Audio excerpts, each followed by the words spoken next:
हैं दोस्तों। आज की वीडियो में हम लोग बात करने वाले हैं क्लास 10th के हिंदी का पहला अध्याय जो हमारा गोधूली है, उसका जो हम लोग पहला अध्याय श्रम विभाजन और जाति प्रथा का आज हम लोग total line by line Hindi अर्थ को समझेंगे। दोस्तों, यदि आप वाकई अच्छी तरीके से तैयारी करना चाहते हैं तो आप अपने पास एक बुक जरूर रखें ताकि मैं यहाँ से अर्थ बताऊंगा, आप वहाँ से अर्थ को समझने का प्रयास कीजिएगा। तो दोस्तों, आज हम लोग पढ़ने वाले हैं श्रम विभाजन और जाति प्रथा, जिसके लेखक हैं बाबा साहब भीमराव अंबेडकर। तो इस वीडियो के माध्यम से मैं आज लेखक परिचय अर्थात बाबा साहब भीमराव अंबेडकर के विषय में जानेंगे। उसके बाद हम अगली वीडियो में इसके पाठ को समझेंगे। तो चलिए वीडियो को स्टार्ट करते हैं। भीमराव अंबेडकर। बाबा साहब भीमराव अंबेडकर का जन्म 14 अप्रैल 1891 ईस्वी में महू मध्य प्रदेश में एक दलित परिवार में हुआ था। दोस्तों, कि बाबा साहब भीमराव अंबेडकर का जन्म जो है 14 अप्रैल 1891 ईस्वी में महू मध्य प्रदेश में हुआ था। आपको यहाँ से क्वेश्चंस पूछे जा सकते हैं कि बाबा साहब भीमराव अंबेडकर का जन्म कब हुआ था, तो 14 अप्रैल 1891 ईस्वी में। कहाँ हुआ था, तो मध्य प्रदेश में। मध्य प्रदेश में कहाँ हुआ था, तो महू में हुआ था। इस तरह से आप वहाँ पे जवाब दे सकते हैं। आगे है मानव मुक्ति के पुरोधा। बाबा साहब भीमराव अंबेडकर अपने समय के सबसे सुपरिचित जनों में से एक थे। कहते हैं कि मानव मुक्ति के पुरोधा। आखिर बाबा साहब भीमराव अंबेडकर को मानव मुक्ति के पुरोधा क्यों कहते थे?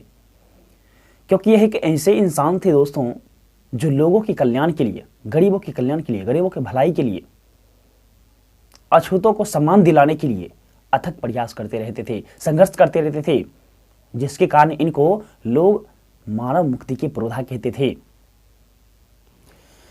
तो कहा जाता है कि मानव मुक्ति के पुरोधा बाबा साहब अपने समय के सबसे सुपरिचित जनों में से एक थे। कहते हैं कि बाबा साहब भीमराव अंबेडकर जो हैं अपने समय के पढ़े लिखे लोगों में से सबसे अधिक पढ़े लिखे थे। प्राथमिक शिक्षा के बाद बड़ौदा नरेश के प्रोत्साहन पर उच्चतर शिक्षा के लिए न्यूयॉर्क, फिर वहां से लंदन गए। तो बाबा साहब भीमराव अंबेडकर का जैसे ही प्राथमिक शिक्षा खत्म हुआ तो बड़ौदा के एक राजा थे, उनके द्वारा इनको प्रोत्साहन राशि के रूप में कुछ प्रदान किया गया, छात्रवृत्ति के रूप में कुछ मिलता था। उन्हीं के प्रोत्साहन पर बाबा साहब भीमराव अंबेडकर न्यूयॉर्क आगे की पढ़ाई के लिए चले गए। फिर वहां से पढ़ाई जब खत्म हुआ तो वहां से खत्म होने के बाद फिर आगे की पढ़ाई के लिए वे लंदन चले गए। सोच सकते हैं दोस्तों, उस समय हमारे देश पे अंग्रेज का शासन था और उस समय बाबा साहब भीमराव अंबेडकर इंग्लैंड पढ़ने के लिए गए थे। उन्होंने संस्कृत का धार्मिक, पौराणिक, पूरा वैदिक वाङ्मय अनुवाद के जरिए पढ़ा और ऐतिहासिक, सामाजिक क्षेत्र में अनेक मौलिकताएं स्थापनाएं प्रस्तुत की। कहते हैं कि संस्कृत का उन्होंने वैदिक, पौराणिक शास्त्रों को जो है वे अनुवाद के जरिए पढ़े और पढ़ करके अनेक सामाजिक मौलिकताएं स्थापनाएं किए थे। वे इतिहास मीमांसक, विधिवेता, अर्थशास्त्री, समाजशास्त्री, शिक्षाविद तथा धर्म दर्शन के विख्याता बनकर उभरे। उसके बाद बाबा साहब भीमराव अंबेडकर एक बहुत बड़े विधिवेता, समाजशास्त्री, अर्थशास्त्री, शिक्षाविद, दर्शन शास्त्र के ये विधिवेता अर्थात जानकार बनकर के उभरे, विद्वान बनकर के उभरे। स्वदेश में कुछ समय उन्होंने वकालत भी की, अपने देश में उन्होंने कुछ समय वकालत भी किया। समाज और राजनीतिक में बेहद सक्रिय भूमिका निभाते हुए उन्होंने अछूतों, स्त्रियों और मजदूरों को मानवीय अधिकार व सम्मान दिलाने के लिए अथक संघर्ष किया।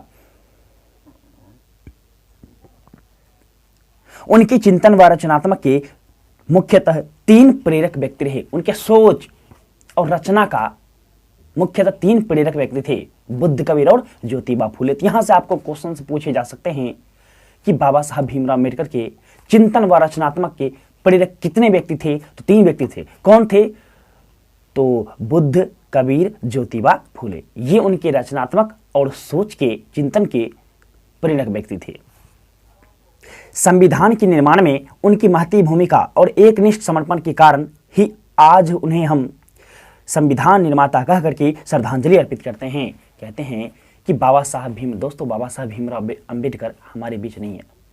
संविधान के निर्माण में उन्होंने एक महती भूमिका निभाया, जिसके कारण आज हम उन्हें संविधान का निर्माता कह करके श्रद्धांजलि अर्पित करते हैं। 6 दिसंबर 1956 में दिल्ली में बाबा साहब का निधन हो गया। दोस्तों, अब हमारे बीच डॉक्टर भीमराव अंबेडकर नहीं रहे। उनका निधन 6 दिसंबर 1956 ईस्वी में दिल्ली में हो गया। बाबा साहब ने अनेक पुस्तकें लिखी। उनकी प्रमुख रचनाएं एवं भाषण इस प्रकार हैं: the caste in India, their mechanism, genesis and development, the untouchables who are Shudras, Buddhism and communism, Buddha and his Dhamma, thoughts and linguistic states, the rise and fall of the Hindu women, annihilation of caste. ये सब उनकी रचनाएं हैं। हिंदी में उनका संपूर्ण वाङ्मय भारत सरकार के कल्याण मंत्रालय द्वारा बाबा साहब अंबेडकर संपूर्ण वाङ्मय नाम से 21 खंडों में प्रकाशित हो चुका है। दोस्तों, बाबा साहब भीमराव अंबेडकर की जितनी भी कृतियां लिखी गई थी, जितनी भी रचनाएं थी, उनको भारत सरकार के कल्याण मंत्रालय के द्वारा एकत्र किया गया और एकत्र करके बाबा साहब अंबेडकर संपूर्ण वाङ्मय नाम से 21 खंडों में प्रकाशित करवाया।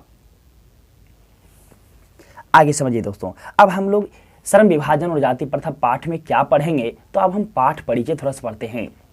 यहाँ प्रस्तुत पाठ यानी हमारा जो पाठ है श्रम विभाजन और जाति प्रथा, बाबा साहब के विख्यात भाषण एनिहिलेशन ऑफ कास्ट के ललई सिंह यादव द्वारा किए गए हिंदी रूपांतरण जाति भेद का उच्छेदन से किंचित संपादन के साथ लिया गया है।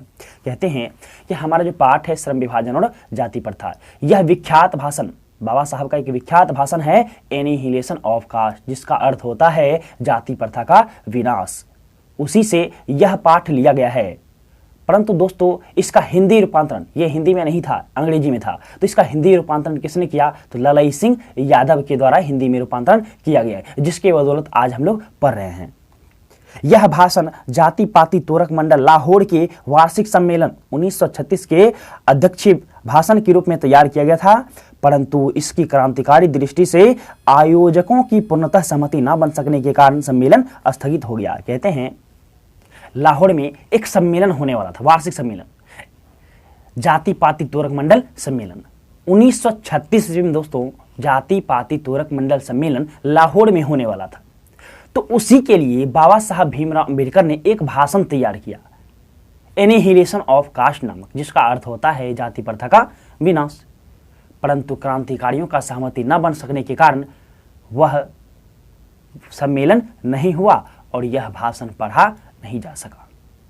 आपको क्वेश्चन से पूछे जा सकते हैं कि जाति पाति तोरक मंडल सम्मेलन कहाँ हुआ था, तो लाहौर में। कब हुआ था, 1936 में।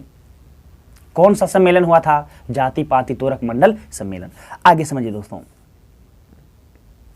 और ये भी पूछा जा सकता है कि श्रम विभाजन और जाति प्रथा पाठ कहाँ से लिया गया है, तो आप बताइएगा एनिहिलेशन ऑफ कास्ट से। कहते हैं क्रांतिकारियों की पूर्णतः सहमति न मान सकने के कारण जो है यह सम्मेलन नहीं हुआ और यह पढ़ा न जा सका। बाद में बाबा साहब ने इसे स्वतंत्र पुस्तिका का रूप दिया।